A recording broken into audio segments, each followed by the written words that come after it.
말씀 제목은 세상 1등, 세상 1등과 천국 꼴찌, 이런 제목으로 오늘 말씀 상고하려고 합니다. 지난주에도 교회와 세상에 경계선이 있다고 말씀을 드렸습니다.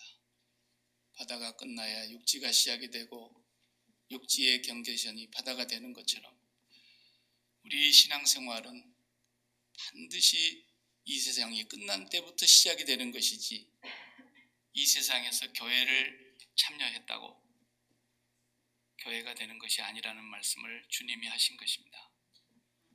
이 세상을 끝낸 그 시간부터서 교회로 시작되는 것입니다.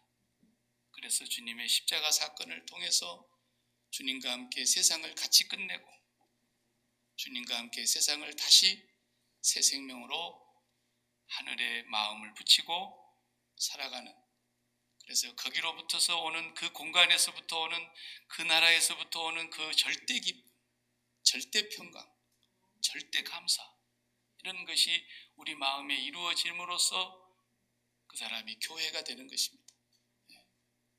어디에 있든지 하나님의 보좌라 그랬고, 어디에 있든지 거기가 하나님의 발등상 앞이라 그랬고, 우리가 어디에 가서 살든지 다 주님 앞에 있기 때문에 예배당 건물 안에 들어올 때만 예배드리는 것이 아니고 우리가 사는 모든 삶의 현장은 교회가 되어야 되고, 세상에 발을 붙이고 세상에 살지만 세상에 속해서도 안 되고 날마다 세상을 넘어가는 십자가 경계선으로 십자가의 문을 열고 넘어가야 되는 그것이 교회라 그랬단 말입니다.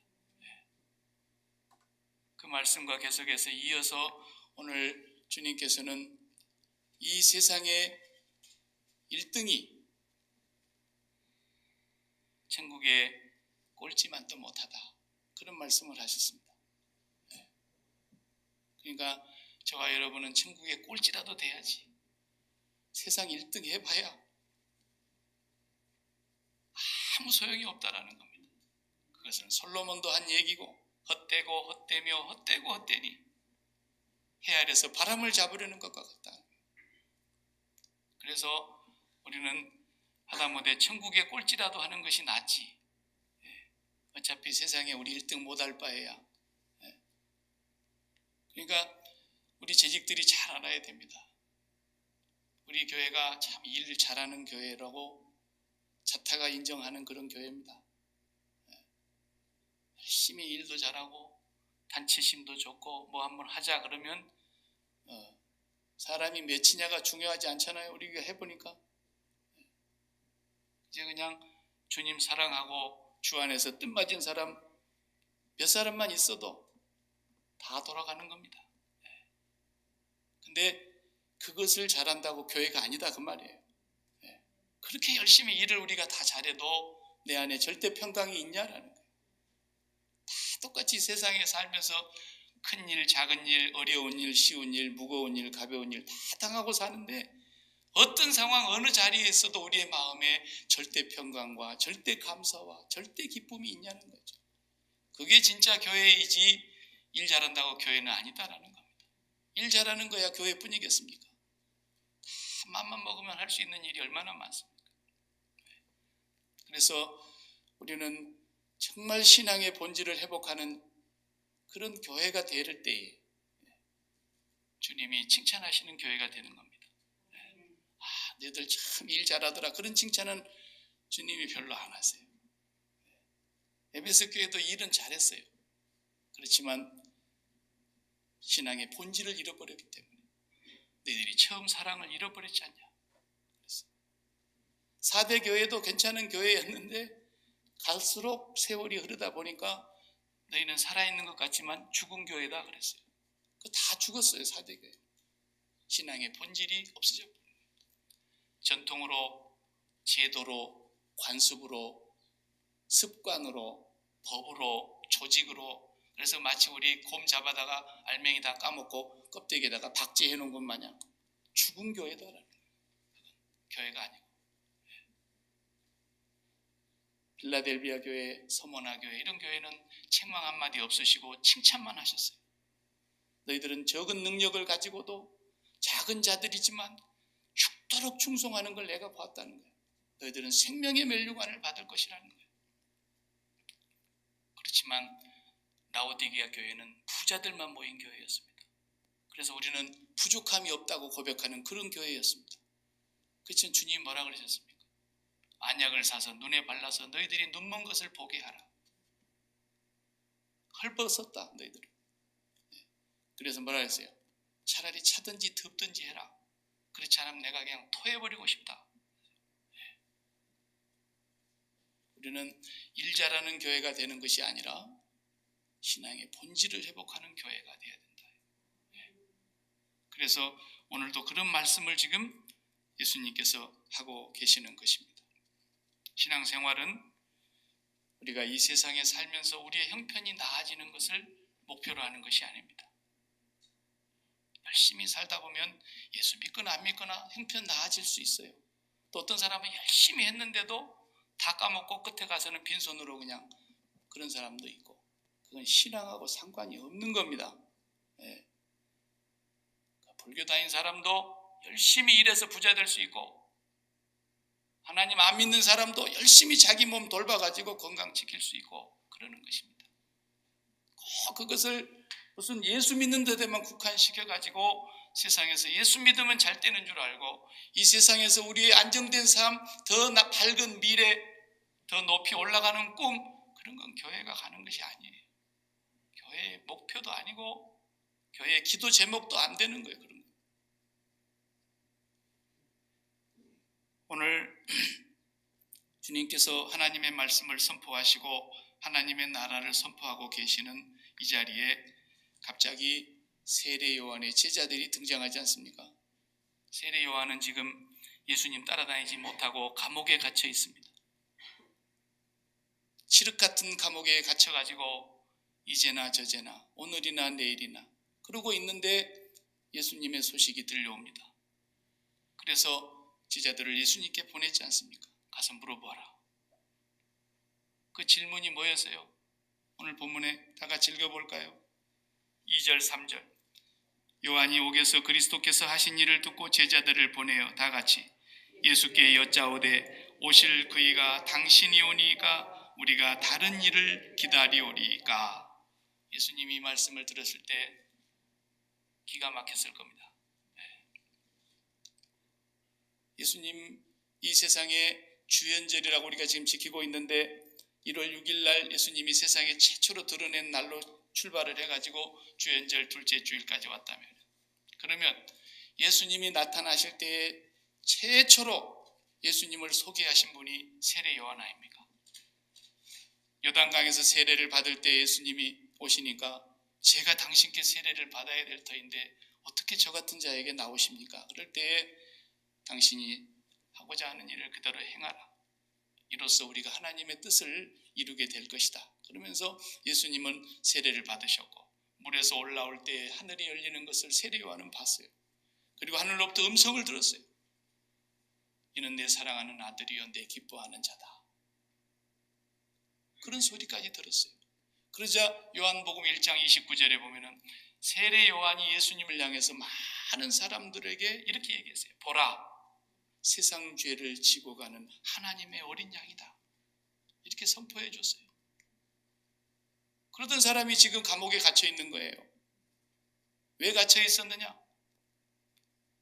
헤롯 안티파스라고 하는 그 당시에 큰 예수님 나셨을 때 대헤롯 말고, 아버지 헤롯 말고 대헤롯 죽고 아들 셋이를 이제 나라를 나누어서 다스리는데, 헤롯 안티파스, 헤롯 빌립, 헤롯 아켈라오, 이렇게 세 놈이 있었어요. 세 놈이라 해서 참 미안한데, 그런데 그 안티파스라는 이 인간은 아주 소시오패스라 그럽니까? 뭐라 그럽니까? 이게 망나니, 페류나 그런 인간이었어요. 그래서 자기 동생이 다스리는 지역으로 이제 방문을 가고, 헤롯 빌립이 다스리고 있는 지역에 잠깐 형제니까 갔다 이 말이에요. 갔는데 그 제수 씨가 마음에 드는 거야. 그래서 제수 씨하고 부적절한 사이가 됐어요. 그래가지고 제수 씨하고 눈이 맞아가지고 그 헤로디아라고 하는 제수 씨를 그가 낳은 딸 살로메까지 데리고 자기 궁궐에 와서 데리고 살았어요. 그리고 본부인을 버렸어요. 그러고 나니까 세례 요한이 참을 수가 없었는지 그걸 막 지적을 한 거예요. 그러니까 헤롯이 듣기 싫어서 잡아요. 그래가지고 감옥에 쳐넣은 거예요. 지금 그 칠흑 같은 감옥 속에서 예수님에 대한 소식을 듣지 못했다가 예수님이 이제 활동하시는 소식을 들으니까 제자들에게 보낸 건데, 그 제자들을, 세례 요한의 제자들을 보냈더니 질문이, 오실 그분이 다른 사람입니까? 당신이 맞습니까? 라는 거예요. 우리가 다른 사람을 다시 또 기다리고 있어야 되는 겁니까? 우리가 기다려야 될 그분이 당신 맞습니까? 이걸 질문하는 거예요. 그래서 예수님이 내가 그 사람이다 그러고 간단히 대답하면 될 것인데 세례 요한이 원하는 대답을 안 하세요. 가서 얘기해라. 너희 스승에게. 안 못 보는 사람들이 다 보고 있고 못 듣는 사람들이 다 귀가 열려서 듣고 있고 나병 환자들이 다 낫고 또 못 걷는 사람들이 걷고 죽은 사람들이 살아나고 가난한 사람들에게 복음이 전파된다는 이 소식을 가서 전달해라 이랬어요. 그래서 제자들이 그 말을 그대로 귀에 듣고 입에 담아가지고 스승에게로 갑니다. 자, 이 세례 요한의 제자들이 떠났습니다. 그리고 오늘 우리가 읽은 본문이 7절입니다.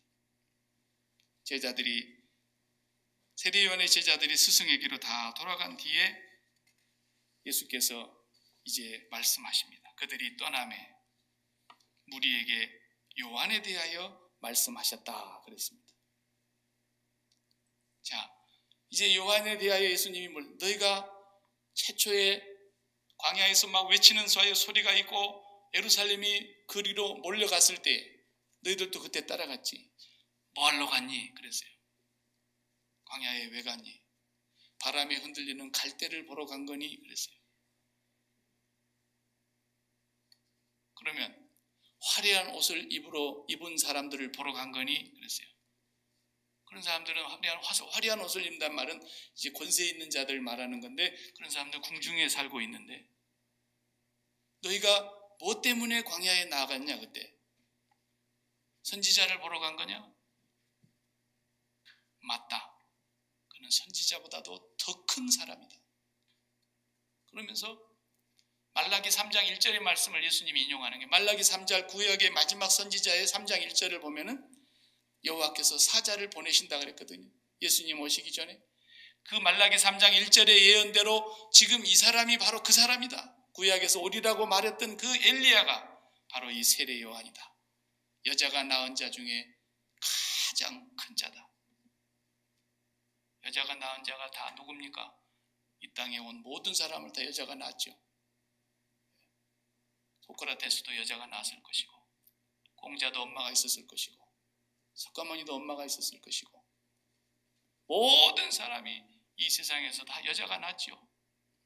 이 세상에 온 사람 중에 세례 요한보다도 더 큰 자는 없다. 주님이 그렇게 인정을 하신 거니까 그건 맞죠. 왜 그가 제일 큰 자인가에 대해서는 제가 여기서는 각설하기로 하고, 예수님이 그러셨어요. 그런데 그 다음 말씀이 말해요.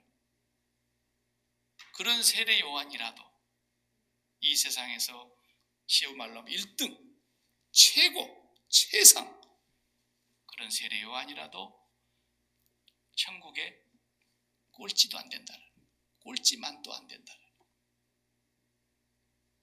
중요하고도 무서운 말씀입니다. 이 말씀 속에는 두 가지 의미가 크게 담겨져 있는 거예요. 이 세상에 있는 창조 이후에 이 세상에 가장 좋은 보화와 영광을 다 모아놔도 천국에서는 그것이 배설물로 보이고, 바울 말대로 또 다른 뜻은 이 세상에서 가장 최고의 각 분야의 노벨상 받은 사람들은 학문적으로 뛰어나고 예술적으로 뛰어나고 모든 부분에 뛰어나죠. 그런 사람들 1등입니다. 맞습니다. 유명 대학의 1등, 다 1등, 훌륭하죠. 모든 분야의 대상을 받은 사람들, 모든 사람들에게 칭송을 받는 사람들, 그렇게 1등이라고 해도 그것은 아직 세상 경계에서 못 넘어간 이쪽에서 일어난 일이기 때문에 그건 아무것도 아니다라는 거예요. 십자가를 통과해서 그 경계선을 넘어선 사람의 꼴찌로 들어간 사람 수준도 안 된다는 거예요. 주님이. 그러니까 교회와 세상이 이렇게 큰 차이가 있는 거예요. 아무리 세상이 화려해도 천국에 뭐 화장실이 있겠습니까만 화장실도 안 되는 거예요. 예수님은 그렇게 지금 말씀하고 계시는 거예요. 그러니까 세례 요한은 그 마음속에 예수님이 이제 등장하셨다는 소식을 들었으니까 조만간 자기가 구명운동 안 해도 나올 것이라고 봤어요. 나는 뭐 나가는 건 시간 문제고 이제 저런 썩어 빠진 해롭 같은 정치인은 끌어내려서 목을 비틀어 버리든지 해야 되고, 교만한 빌라도나 로마 정부는 엎어버려야 된다. 그래서 혁명을 하든지 해서 이 모든 세상을 다 뒤엎어가지고 저런 인간 같지도 않는 페루나 같은 저런 것들을 정치하는 자리에서 끌어내리고, 그 다음에 예수님이 왕이 되어서 새로운 나라, 새로운 사회, 그런 것을 건설해야 된다고 하는 꿈이 꿈틀거리고 있었던 거예요. 그런데 주님은 듣고 싶은 말씀 한마디도 안 하시고 천국 얘기만 하는 거예요. 내가 천국에서 왔다. 눈먼 자가 본다 그래라. 못 듣는 자가 듣는다 그래라. 못 걷는 자가 걷는다 그러고, 가난한 자들에게 복음이 전파된다 그러고, 천병을 받았다고 하는 나병 환자도 깨끗함을 얻고 죽은 자도 살아난다 그래라. 하나님 나라만 얘기하는 거예요. 도대체가 이 땅의 얘기를 안 하시고 듣고 싶은 대답을 안 해주시는 거예요. 그러면서 더 한마디 하시는 게 뭐예요? 선생님한테 가서 얘기해라. 나를 통해서 나 때문에 실족하지 않는 자가 복이 있다 그래라. 이 세상의 꿈을 갖고 이 세상에 더 나은 미래와 이 세상에 더 안정된 나의 삶을 목표로 하는 사람은 반드시 예수 믿는다 하더라도 결론적으로 가서 실족할 거라는 거예요. 크게 좌절하는 날이 올 거라는 거예요. 넘어지는 날이 올 거라는 거예요. 자칫 잘못하면 믿음을 배반하는 상황이 벌어질 거라는 거예요. 나로 인하여 그런 일이 일어나지 않는 자가 복이 있다 그래요. 주님은 그렇게 대답을 하신 것입니다. 지난주에 우리가 보았던 대로 주님은 세상을 바꾸려고 오신 분이 아니에요. 그 정도 됐으면 로마에 대해서도 한 말씀 하실 만도 한데 한마디 안 하세요. 딱 정치인에 대해서 거론한 적은 헤롯, 저 여우에게 가서 물어봐라. 그 말 한마디 했었어요.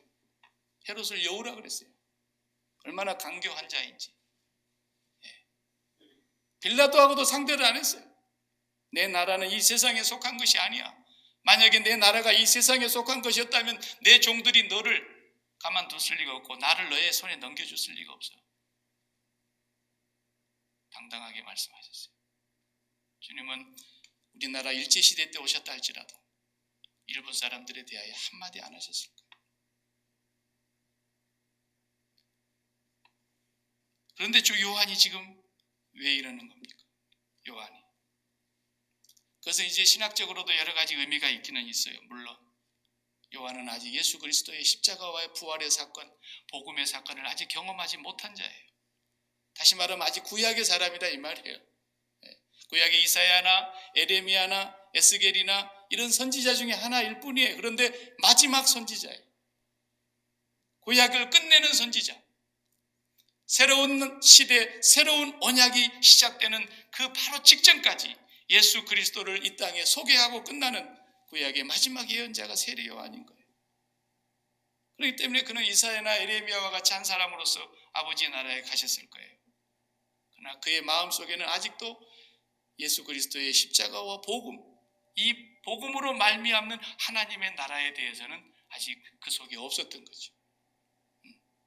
그러니까 빨리 주님이 나를 감옥에서 빼내주시고 그 다음에 새로운 나라가 오게 되기를 그렇게 염원을 하고 제자들을 보냈건만 듣고 싶은 말씀 한마디 안 하시는 거예요. 천국에서는 지극히 작은 자라도, 그래서 제가 꼴찌라는 말을 썼어요. 그냥 천국에서는 꼴찌라도 세례 요한보다 크니라. 그 말은 세례 요한을 무시하는 말이 아니고 이 세상을 끝내지 못한 사람은 이 세상에서 십자가로 죽고 넘어가지 못하는 사람은 천하 없는 업적을 남겼다 할지라도 하나님 나라와 상관없다 그 말이에요. 꼴찌가 안 되니까 꼴찌라도 돼야 될 거 아닙니까? 하나님 나라와 무관하다는 뜻입니다. 그걸 아셔야 됩니다. 이게 신앙의 본질이라고 하는 것입니다. 교회를 오래 다녔느냐? 교회에서 많은 일을 했느냐? 성경을 많이 읽고 아느냐? 직분이 어떤 직분을 가졌느냐? 하나님 앞에서는 그것은 100이면 1에 속하는 겁니다. 1. 아무것도 아니라고 말하기는 정말 민망하니까. 예. 우리는 세례나 무할례나 할례나 아무것도 아니로되 오직 믿음으로써 역사하는 것뿐입니다. 네. 주님 오늘 분명히 말씀하십니다. 여자가 낳은 자 중에 이보다 더 훌륭한 사람 없다. 그러나 천국에서는 아무리 꼴찌라도 세례요한 바로 위에라는 거예요.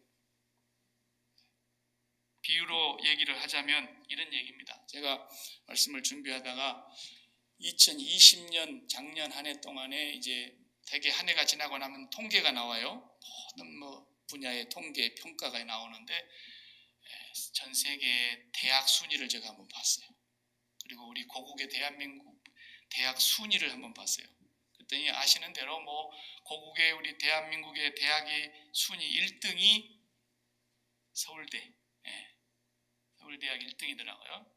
그 다음에 2등이 대전 충남에 있는 카이스트, 2등이, 그 다음에 3등이 포항에 있는 우리 크리스찬 대학교, 포항 포텍이라고 그러죠. 포스텍, 포항공대 3등이, 그리고 4등이 연세대, 5등이 고려대, 6등이 깜짝 놀랐어요. 제가 6등을 보니까 와, 서강대, 가톨릭 대학이죠. 7등이 성균관대, 8등이 한양대. 학교 성적을 순위를 매길 때는 조사하는 그 항목이 있어요. 그 항목을 다 조사해서 가장 높은 점수를 받은 학교를 말하는 거예요. 사람을 평가하는 게 아니라 학교 순위. 그래서 이제 세 개의 대학의 순위를 또 제가 한번 봤어요. 작년 한 해에 발표한 걸 보니까 1등, 그러면 저는 맨날 듣기 좋으라고 하버드 얘기했는데 하버드는 7등으로 나왔습니다. 1등이 영국의 옥스퍼드였어요. 제 친구 우리 한 목사님 박사학위 받아갖고 온데 말이에요. 옥스퍼드 1등이에요. 2등이 캘리포니아의 공대 칼텍, 캘리포니아 공대가 2등으로 나왔고요. 3등이 또 역시 영국의 캠브리지, 4등이 캘리포니아에 있는 또 스탠포드, 5등이 매사추세츠주에 있는 MIT 공대, 6등이 저 뉴저지에 있는 프린스턴 대학, 7등이 저 매사추세츠주에 거기에 있는 하버드가 7등으로 밀렸더만요.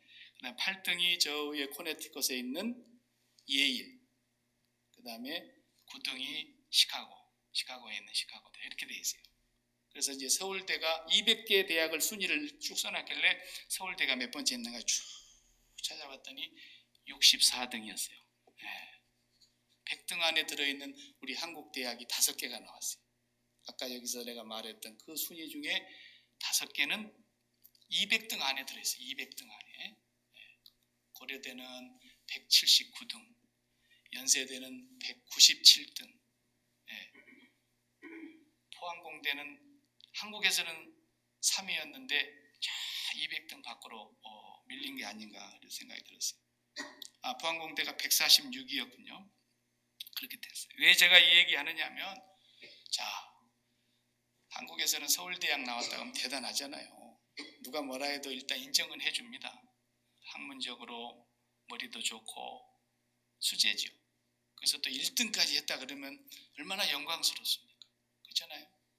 그러면 또 사람들이 그러잖아요. 도대체 저런 자식을 낳은 부모는 또 어떻게 생겼나, 그런 생각이 들 정도로 서울대 들어가게 됐는데 수석으로 또 졸업했다 그러네. 1등이다. 1등. 그래도 사람을 제가 평가하는 게 아니에요. 대학을 평가하는 거예요. 지금 서울대학교 1등이면 진짜 실력 있는 자죠. 그래도 세계 제1의 대학 옥스퍼드, 꼴등으로 나왔다 그래도 누가 꼴등인가 물어보나? 어디 나왔어요? 그러면 영국 옥스퍼드 나왔다고. 세계 제1의 대학을 나온 거야. 네. 그래서 서울대 1등 나온 사람보다도 옥스퍼드 나왔다 그러면 더 영광스럽다는 거예요. 세계에서는. 네. 한국에서는 그렇지 않지만. 그런 말이에요. 지금 이게. 예수님께서 세례 요한 여자에게서 난 자 중에 가장 큰 자다. 그렇지만 지금 세례 요한의 상태를 보아서는, 지금 세례 요한이 그 마음속에 화려한 옷 입은 사람들을 꿈꾸고 있는 걸 봐서는, 그가 지금 바람이 흔들리는 갈대처럼 마음이 갈팡질팡하고 있는 것을 봐서는 천국에 꼴찌도 못 되는구나, 이 말씀하시는 거예요. 우리 신앙을 잘 평가해봐요.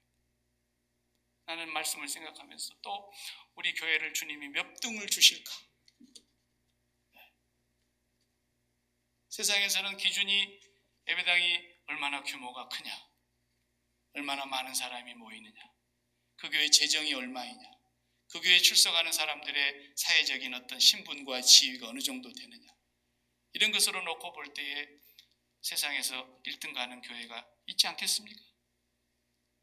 그러나 주님이 보실 때는 그걸로 평가를 안 하시니까 얼마나 감사한지. 이 세상을 끝내고 나와 함께 그리스도와 함께 십자가에 세상에서 못 박히고 세상에 대하여 죽고 하나님께 대하여 사는 사람들이 몇 퍼센트냐? 그것으로 하나님은 그 교회를 보신다는 사실이에요. 왜? 그 사람들은 세상에서 1등을 못했지만 천국에 꼴찌라도 했다면 비교할 수 없는 사람들이니까 주님은 그렇게 평가하신다라는 거예요. 나는 어느 만큼 들어갈까? 우리가 진실로 생각하면서 여러분의 마음속에 정말 진정한 소원이 뭐가 돼야 되겠는가? 뭐가? 나의 삶의 더 나은 미래, 더 안락한 삶, 이 세상 사는 날 동안 걱정 근심 없는, 그래서 그 세상에 있는 것으로 가지고 우리의 마음에 평강을 찾으려 하나 바람을 잡으려는 것과 같다라는 거예요. 우리는 이 세상의 초대교회 성도들처럼 집이 없이 쫓겨다니면서 굴 속에 숨어서 살지라도, 짐승의 가죽 하나 둘러쓰고 유리 방황할지라도, 잡히면 죽임을 당하는 그런 핍박과 박해 속에서 살아갔을지라도 그들은 절대 평강을 빼앗길 수가 없었어요. 그들의 마음속에 이 기쁨을 앗아갈 자가 없었어요. 내가 너희에게 이 모든 것을 이루면 내 기쁨이 너희 안에 있어 너희 기쁨이 충만하게 하리 함이고, 내가 너희에게 이것을 이루는 것은 나의 평안을 너희에게 주어서 세상이 줄 수 없는 그 평안, 아무도 빼앗을 수 없는 그 절대 평강을 내가 너희에게 주고 싶어서. 그 사람이 세상을 이긴 사람 아닙니까? 그 사람이 세상을 넘어간 사람이에요. 세상을 졸업한 사람이에요.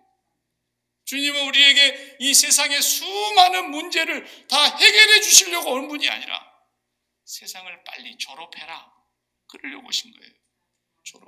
졸업해야 돼. 졸업한 사람이 뭐 고등학교 졸업했으면 왜 고등학교 문제를 또 불고 늘어지냔 말이에요. 고등학교 졸업했으면 그 이상의 것을 생각해야지. 세상 졸업하고 나면 세상 문제에 대해서는 우리에게 문제될 게 없다는 거예요. 왜? 예수님이 십자가로 답을 다 해결해 버렸기 때문에. 장사하는 사람은 장사하는 대로 답이 따로 있는 게 아니다라는 거예요. 십자가가 답이라는 거예요. 교육시키는 것은 십자가가 답이라는 거예요. 교회 생활이든 밖에 나가서 직장 생활이든 인간관계든 어떤 생활도 십자가가 답이라는 거예요. 그래서 사도 바울은 십자가 외에는 다른 걸 알 필요가 없더라는 것을 고백한 거예요. 십자가 밖에는 자랑할 것이 없고 십자가가 하나님의 지혜요 능력이더라는 거예요. 그래서 십자가로 말미암아 세상에서 죽고 나니까 세상에 문제될 것이 하나도 없더라는 거예요. 그래서 안 죽은 사람이 제일 어떤 사람이냐? 문제의식이 팔팔 살아있는 사람. 저 사람이 문제예요. 우리 남편이 문제예요. 우리 아내가 문제예요. 우리 자식이 문제예요. 이 질병이 문제예요. 코로나가 문제예요. 전부 문제의식으로만 보이는 거예요. 그러나 세상에 대해서 죽어버린 사람은 세상에 문제될 게 아무것도 없어요. 주님은 우리에게 세상을 졸업하라고 오신 것입니다. 세례 요한은 아직 복음을 받지 못한 상태에서 구약의 마지막 선지자로서 그냥 하나님의 사명만 끝내고 죽어야 될 인물이었던 거예요. 세례 요한을 과소평가하는 게 아니에요. 거기까지가 세례 요한의 사명이었던 거예요. 예수님은 세례 요한을 무시한 말씀으로 할 말이 조금도 아니에요. 이 사람은 여기까지 구약의 에레미야와 같이, 구약의 이사야와 같이 여기까지 나를 소개하고 끝나는 사람이라는 거예요. 그도 알았어요. 그는 흥하여야 되겠고 나는 쇠하여야 하리라. 나는 그의 신들매를 풀기도 감당치 못하겠노라. 세례 요한의 임무는 거기까지예요. 세례 요한이 천국 못 갔다는 얘기도 아니에요. 오늘 우리에게 하시는 말씀인 거예요. 새 언약의 이후에, 십자가 사건 이후에 복음을 듣고 살아가는 오늘 우리들에게 주님이 하시는 말씀인 거예요. 너희가 지금 살아가고 있는 동안에 이 세상에서 세례 요한처럼 위대하다 할지라도 세상을 끝내지 못했다면 너희들은 아무것도 아니다. 그렇기 때문에 사도 바울처럼 날마다 세상 끝내려고. 왜? 아직도 살아있으니까. 살아있는 한은 내 몸뚱아리가 육신의 정욕과 안목의 정욕과 이생의 자랑거리와 부딪히니까. 그래서 그는 날마다 세상 졸업하느라고 아침에 눈 뜨면 오늘 또 내가 단언하노니 그리스도와 함께 죽노라. 날마다 죽노라. 그리고 세상 졸업하고 시작하는 거예요. 이것이 사도 바울의 고백이었던 것입니다. 목사들 중에도 보면은 개인적으로는 훌륭해요. 위대해요. 나쁜 사람 하나도 없어요. 나보다 다 낫고요. 그래서 나는 이 땅에 자유민주주의가 꼽히는 것을 보기 전에는 절대로 이 손을 놓지 않으리. 얼마나 멋있습니까? 그런 얘기 한마디씩 하면 막 군중들이 박수 쳐주죠. 그렇잖아요. 세례 요한도 마찬가지였어요. 정말 예수님을 통해서 새 나라를 만들어 보고 싶었어요. 내가 저 잘못한 것을 꾸짖었더니 저 인간이 회개하는 것이 아니라 나를 감옥에 쳐넣는 저런 쓰레기 같고 페르나 같은 헤롯을 가만 놔둘 수가 있냐. 이런 불의가 만연하는 세상 속에서 주님이 오셔서 이 공의가 강물같이 흐르고 정의가 하수같이 흐르는 나라를 건설하고 나를 구명운동에서 꺼내주시고 헤롯은 목을 비틀어 버려야 되지 않냐. 그렇게 세례 요한은 꿈을 꾸고 있었어요. 그렇지만 사실은 헤롯만 나쁩니까? 헤롯보다 더 나쁜 사람들이 얼마나 많은데. 당나라 현종은 자기 며느리 양귀비를 데리고 살았잖아요. 61살에 자기 이모 딸인 양귀비를 27살밖에 안 먹은 처녀를 데려다가 자기 마누라로 데려오고 살아요.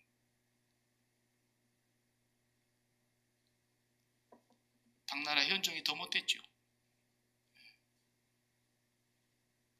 나는 기독교 사관을 갖고 있는 이 미국이나 영국이나 이런 유럽을 보면은 한 가지 재미나는 게 있어요. 잘한 것은 아니지만 트럼프 대통령이 결혼을 3번 했대. 지금 3번째 부인이 영부인이래. Don't care. 저 영국의 보리스 존슨이 제 양반도 지금 3번째예요. 근데 3번째 여인은 20살 미만 20살 연차가 나죠. 더 애 하나 낳았다고 지금 좋아갖고 막 얼마나 좋아합니까? 누가 뭐라 그래요? 아무도 탓을 안 해요. 그보다도 더 심한 사람은 백악관에 앉아갖고 부적절한 관계를 가졌던 클 아무개는 트럼프도 한 번밖에 못하고 쫓겨나는 판에 넌 2번 해라 2번 이러잖아요. 2번. 세상이 무슨 상관이 있냐는 거예요. 이게 기독교 사관을 갖고 있는 사람들이 대부분 다 그렇습니다.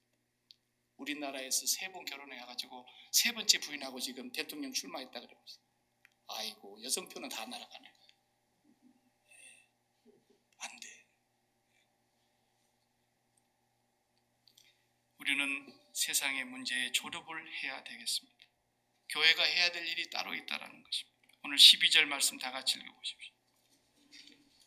12절에 세례 요한의 때부터 지금까지 천국은 침노를 당하나니 침노하는 자는 빼앗느니라 그랬어요.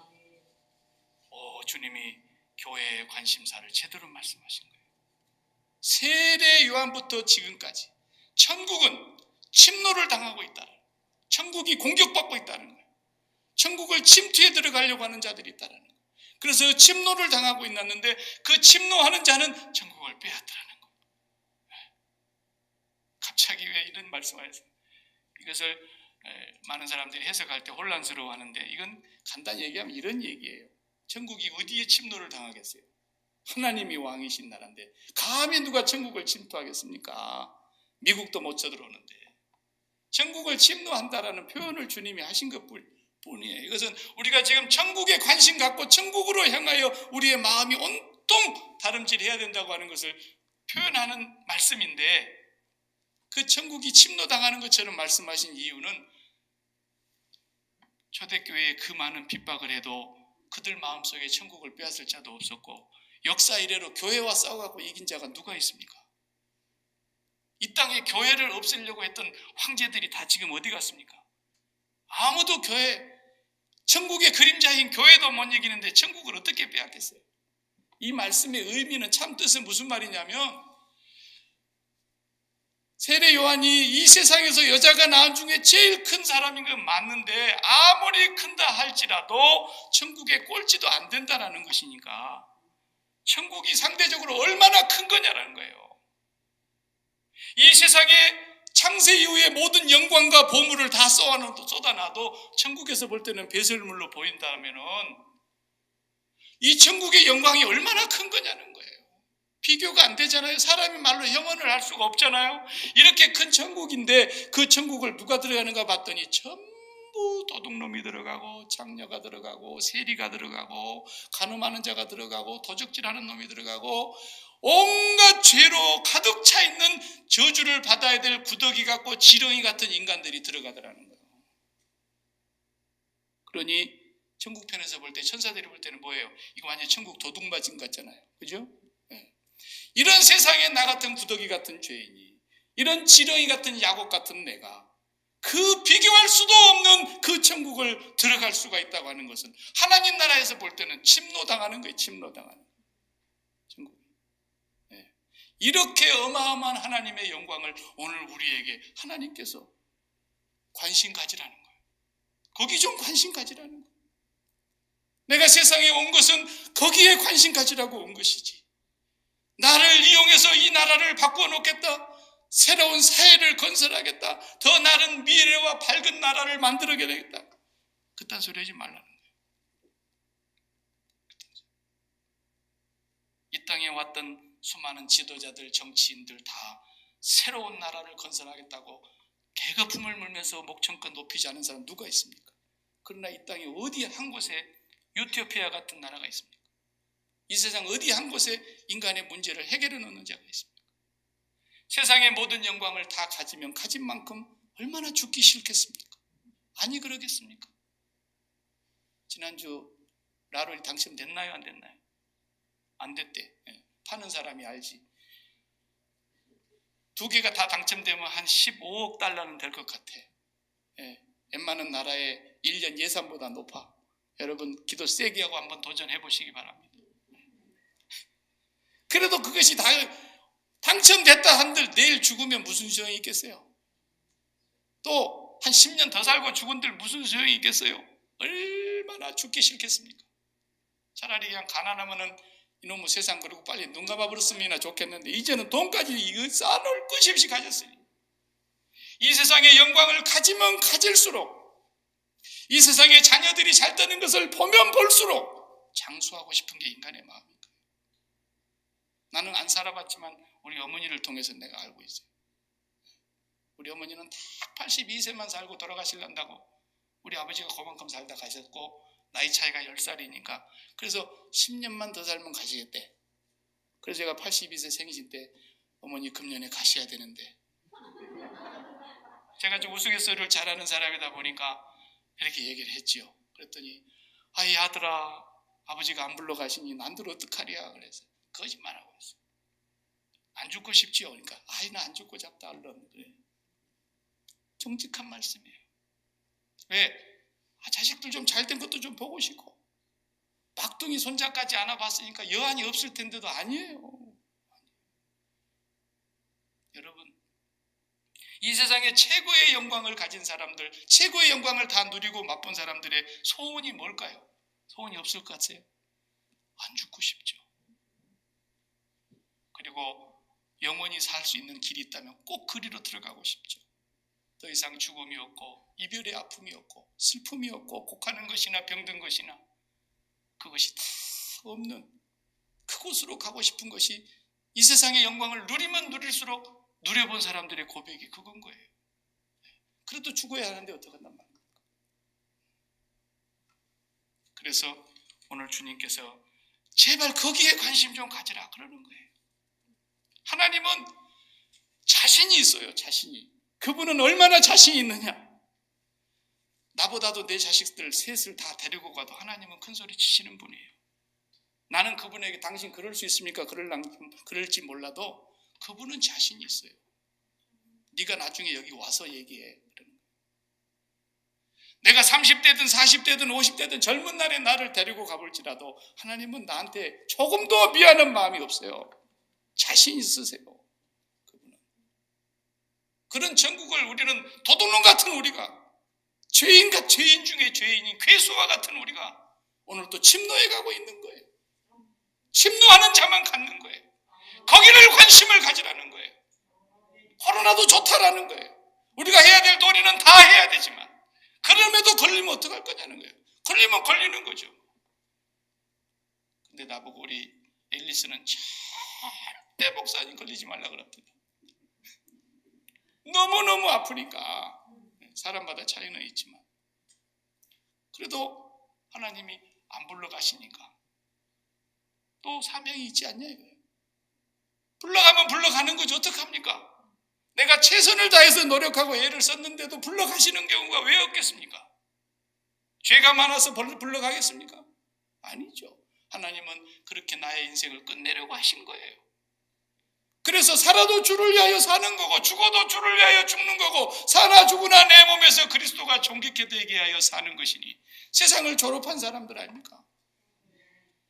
우리 같은 도둑놈 같은 사람들이 이렇게 간사한 사람들이 그렇게 하나님 앞에 죄 용서 받았으면서도 그렇게 죄를 밥 먹듯이 짓고 사는 강도 중에 강도요. 위선자 중에 위선자요. 그런 우리를 하나님은 십자가로 도말하셔서 나 같은 자들도 천국을 침노에 들어갈 수 있는 이 영광을 주셨는데 그 영광은 세상에 그 어떤 영광을 다 모아놔도 꼴찌만도 안 되는 영광이라는 거예요. 그만큼 하나님의 영광이 큰 겁니다. 왜 거기에 관심 갖지 않냐는 겁니다. 왜 거기에다 우리의 마음을 두지 않느냐는 겁니다. 거기를 넘어가기 위해서 십자가를 지라 그러는 것인데 자기를 부인하고 자기 십자가를 지는 자는 거기에 합당한 자고 그리스도와 함께 세상을 십자가에 못 박고 그리스도와 함께 세상에 대하여 죽은 자는 거기에 나라로 붙어서 우리가 살아가는 거예요. 그래서 예수 믿는 사람들은 하나님의 은혜 주셔서 1등도 될 수 있고 최고봉에 올라갈 수도 있고 뭐든지 다 우리는 가질 자유가 있고 은혜가 있는 거지만 우리는 그 어떤 것에도 마음이 그쪽으로 쏠리지 아니하고 우리의 마음은 매일 십자가를 통과하고 하나님의 나라에 침투에 들어가야 하는 거예요. 침노하는 자는 차지한다라는 것입니다. 우리 모든 재직들이 정말 이슈가 바뀌어야 됩니다. 우리 이슈가 생각이 확 바뀌어야 돼요. 마음의 관심이 바뀌어야 돼요. 그래서 세상 살아보신 대로 여러분 좋은 날이 더 많습니까? 험악한 날이 많습니까? 대부분은 99%가 험한 날이 더 많습니다. 힘든 일이 더 많습니다. 무거운 일이 더 많습니다. 그냥 살기 싫은 때가 있습니다. 그런 마음이 들어도 그럴수록 뭐 하라는 겁니까? 빨리 세상 졸업하라는 겁니다. 그리고 우리의 마음이 십자가를 통과해서 그 경계선을 넘어가서 오늘 또 저기로부터 오는 그 평강을 구하고 거기로부터 오는 위의 것을 찾고 거기로부터 오는 그 기쁨을 날마다 하나님 앞에서 산절히 사모하고 그 하나님으로 배가 부르고 충만해지면은 그때 내가 배불렀으니까 세상에 대해서 정욕이 다 죽고 하나님으로 배가 부르고 나니까 그때부터서 하나님의 일이 보일 거라는 거예요. 그래서 하나님 뜻을 알게 되고 하나님의 선하신 뜻을 우리가 따라서 이 땅에서 사명을 감당하면서 살아가는 거예요. 이 신앙의 본질을 회복하자는 거예요. 천국의 꼴찌라도 되십시다. 절대로 부끄러운 일이 아닙니다. 천국의 1등은 아버지께서 누구에게 주실는지 그건 모를 일이지만 좌편 우편에 앉을 것도 하나님이 정해놓으셨다 그랬으니까. 그러나 나는 천국의 꼴찌라도 되겠습니다. 하나님, 나는 이 세상 졸업하고 싶습니다. 날마다 십자가를 붙잡고 여러분 그리스도와 함께 눈앞에 붙이는 것, 마음에 부딪히는 것에 대해서 죽으세요. 그러면 하나님이 여러분의 안에 성령으로 말미암아 세상이 줄 수 없는 평강과 위로와 기쁨과 권능이 함께 하셔서 과연 우리를 하나님께서 너는 천국에 합당한 자다. 하나님께서 우리에게 그런 분명한 위로와 소망과 기쁨을 주실 것입니다. 기도하십시다. 하나님